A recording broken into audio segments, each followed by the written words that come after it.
Namaku Rai. Aku masih kelas 2 SMA di salah satu SMA di Bandung. Di sekolah, aku aktif kegiatan ekstrakurikuler teater di sekolahku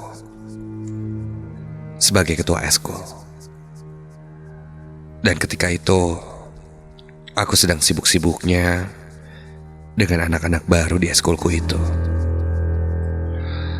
Mengingat ekstrakurikulerku itu akan mengadakan malam keakraban sebagai bagian dari programku untuk pelantikan anggota baru. Aku pun survei tempat untuk lokasi pelantikan nanti. Rencananya ingin menyewa villa yang mempunyai lapangannya juga untuk nanti acara api unggun dan kegiatan lainnya.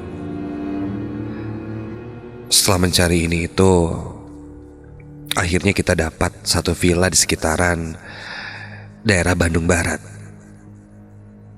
Villa ini sesuai dengan harapanku. Begitu ku datangi, villa itu terlihat antik. Kata yang jaga, dulu rumah ini adalah rumah perkebunan pada zaman Belanda. Di sekeliling villa ini ada pohon-pohon pinus yang menjulang tinggi. Begitu masuk ada ruang tamu dan kamar-kamar yang berjejer. Dapur, juga kamar mandi. Ada 2 lantai di villa ini. Di lantai 2-nya hanya ada kamar dan kamar mandi saja, juga balkon. Katanya total ada sekitar 12 kamar yang ada di villa ini. Dan di belakang villa ini pun ada kolam renang, juga lapangan. Sesuai dengan harapanku. Setelah negosiasi dengan penjaga villa, kita pun akhirnya deal untuk menyewa villa itu.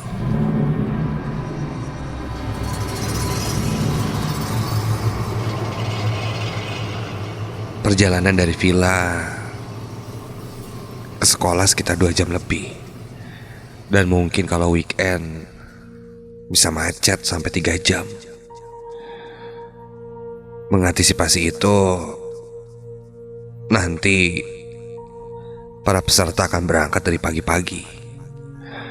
Namun aku dan beberapa panitia lainnya akan menginap lebih dulu sehari sebelumnya. Acara akan dilaksanakan Sabtu dan pulang Minggu. Maka hari Jumat, sepertinya aku sudah harus berada di sana untuk mempersiapkannya bersama temanku yang lain. Sampailah pada hari itu. Selepas Jumatan, aku pun berangkat dengan sepeda motor bersama Riko, Aji, ada Nanda dan Ajem. Mereka adalah panitia inti yang akan mempersiapkan semuanya terlebih dulu. Mulai dari membuat patok untuk pos to pos, mempersiapkan kamar dan segalanya. Siang itu langit sedang cerah dan tidak ada hambatan apapun. Perjalanan pun tidak begitu macet. Hingga sekitar jam 3:30 sore, kami sudah tiba di sana. Begitu sampai dan berkoordinasi dengan penjaga villa, kami pun mulai mempersiapkannya satu persatu kebutuhan untuk acara nanti. Penjaga villa itu bernama Kang Asep, yang tinggal tidak jauh dari villa. Katanya, kalau ada apa-apa tinggal bilang saja.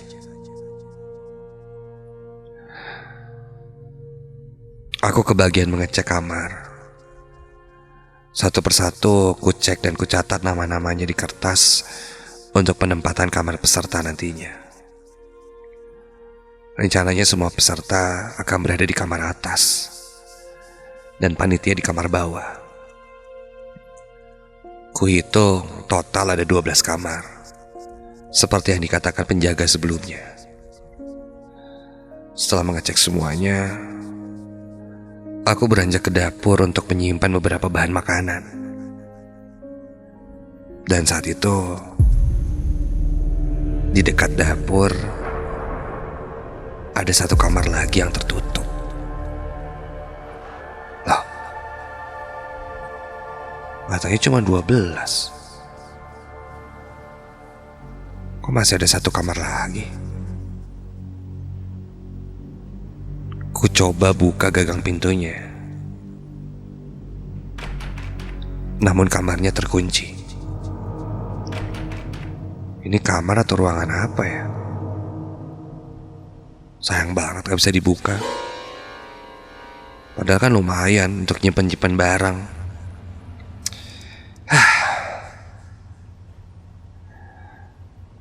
Aku pun tidak terlalu memikirkannya dan kembali ke dapur.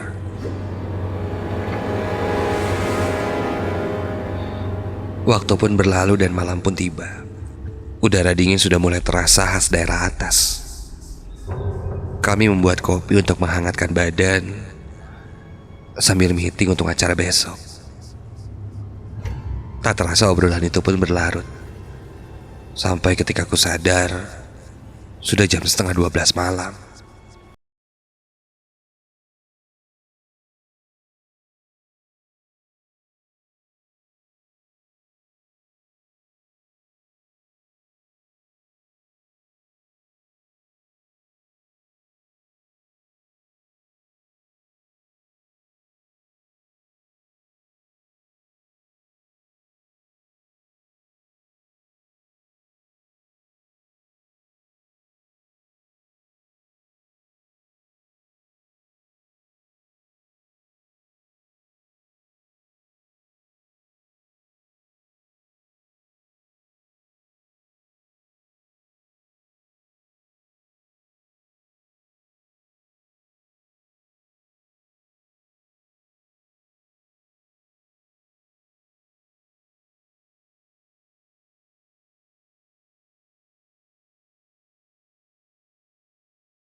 Ada foto seorang perempuan yang sedang bermain piano.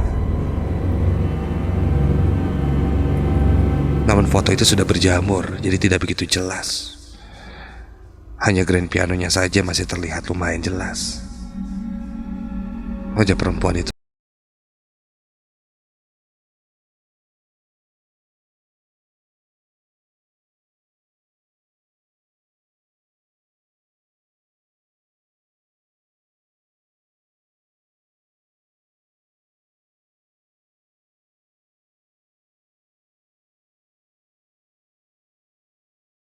dulu bangunan bekas orang Belanda. Terus kalau gue lihat dari foto-fotonya sih, habis keluarga Belanda itu yang tinggal di sini orang pribumi, kayak mandor perkebunan gitu kali ya. Tuh lihat tuh foto-fotonya, jadul banget men.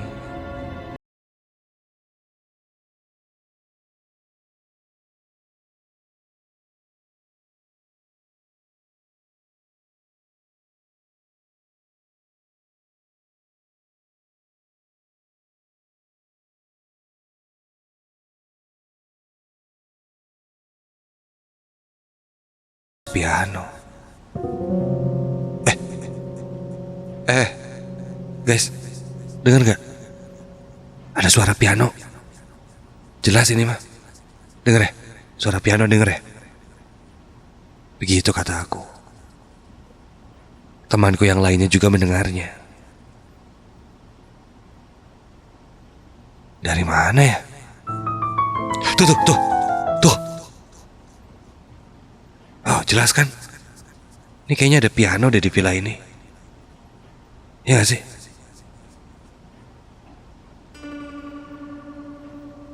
Temanku yang lain pun penasaran. Sampai aku teringat ada satu ruangan yang terkunci di dekat dapur. Feelingku sih itu mungkin gudang.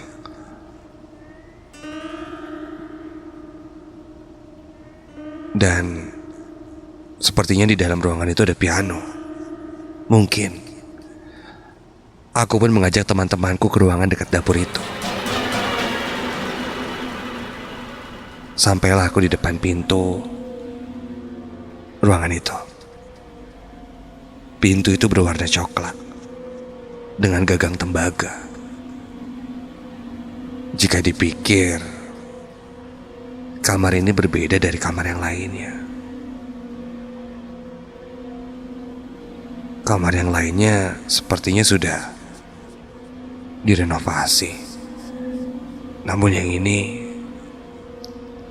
gagangnya pun terlihat masih kuno, dengan lubang kunci yang masih lama.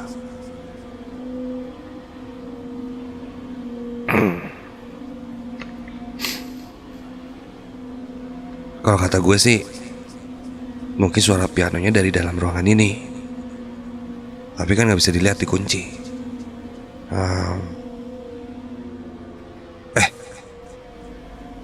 Ji, coba lo intip dari lubang kunci.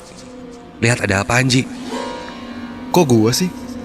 Ya udahlah, coba lo lihat aja di situ, intip ada piano nggak di dalamnya. Iya, bentar. Gue liat nih. Ya sok. Aji pun mengintip ke lubang kunci itu. Dan Iya. Ada piano, bro. Piano. seriusan lo? Bener, bro. Ada piano. Warna putih sama kayak di foto.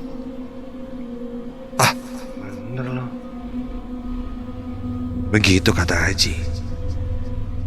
Dia terlihat panik dan berkata ada piano di dalam ruangan itu, sama seperti yang ada di foto.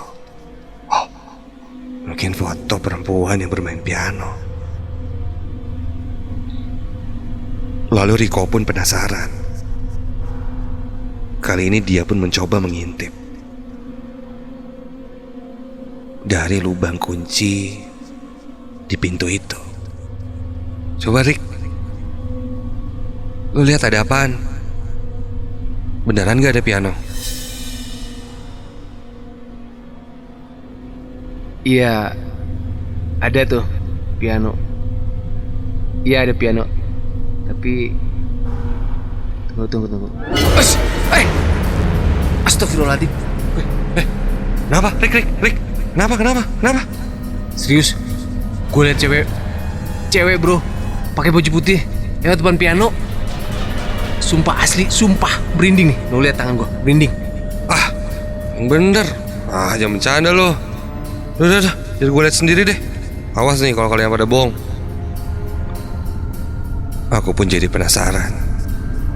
Riko bilang melihat perempuan, dan Aji juga bilang melihat piano. Takutnya mereka cuma bercanda doang nih. Aku pun ingin melihatnya sendiri. Lalu aku pun mengintipnya. Dan ketika aku lihat,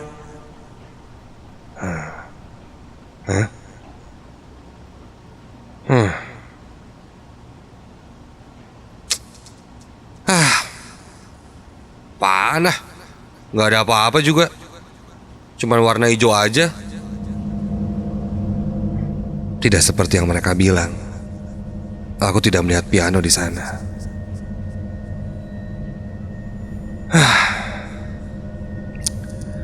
Udah bercanda deh. Gua gak lihat apa-apa, cuma warna hijau doang. Lucu tau gak, lihat piano. Namun wajah Riko dan Aji nampak heran. Dia bilang jelas melihat piano, dan Riko jelas melihat perempuan yang lewat di depan piano itu, dan menyuruhku agar bilang sama penjaga villa. Tapi aku menolak, karena ini sudah jam 12 malam. Dan mending kita tidur aja. Kang Asepnya juga pasti lagi istirahat. Ya, balik kamar yuk. Udah balik kamar, tidur. Besok persiapan pagi-pagi gimana sih? Balik.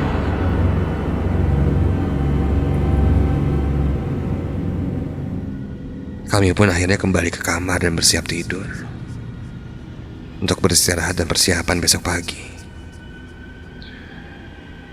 Meskipun sedikit penasaran dengan suara piano dan yang dilihat temanku. Tapi aku tidak melihatnya.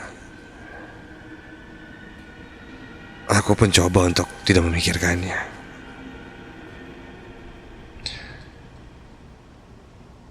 Sekitar jam 12 malam lebih, kita pun tertidur. Entah untuk berapa lama, sampai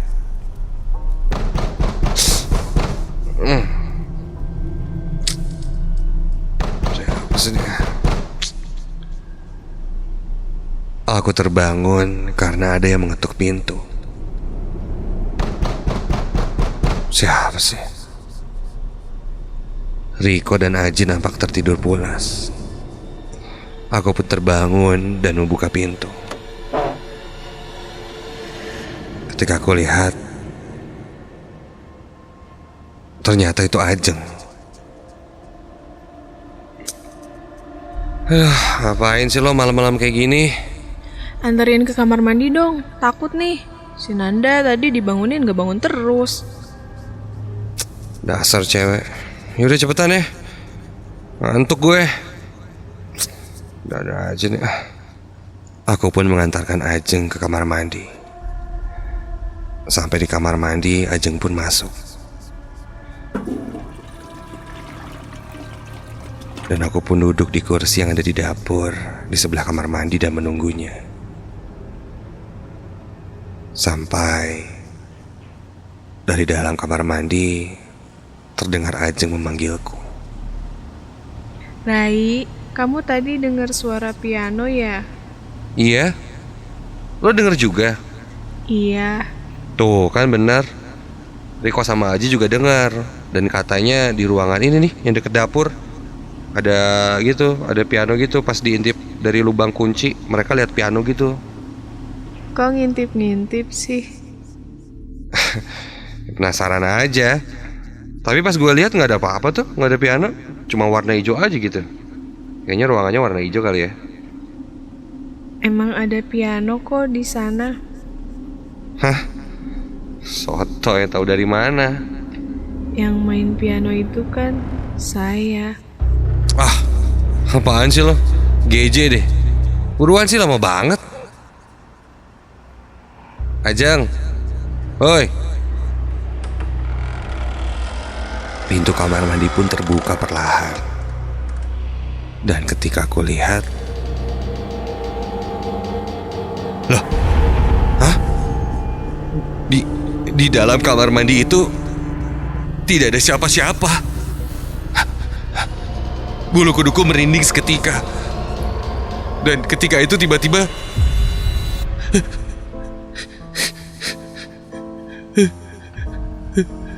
terdengar suara piano dimainkan. Sangat jelas dari ruangan sebelah dapur ini. Aku pun perlahan menjauh dari sana, berjalan melewati ruangan itu.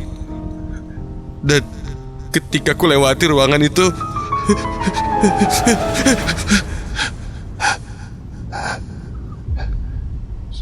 suara piano itu hilang. Langkahku terhenti sejenak. Aku coba mengatur nafasku. Dan saat aku akan melangkah lagi,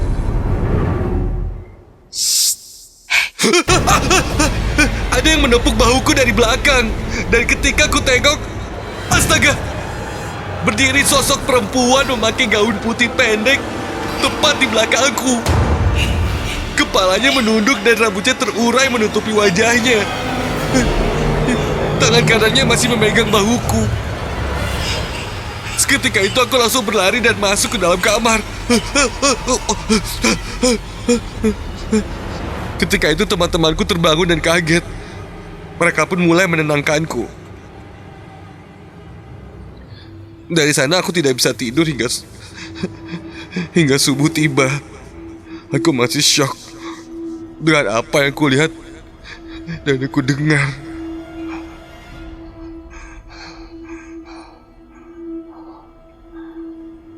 Pagi harinya, kulihat Kang Asep sedang berada di taman dan menyiram tanaman. Aku, Riko, dan Aji pun mendatanginya dan menceritakan kejadian semalam yang aku alami.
Saat itu aku sedang bertatapan mata dengan perempuan itu.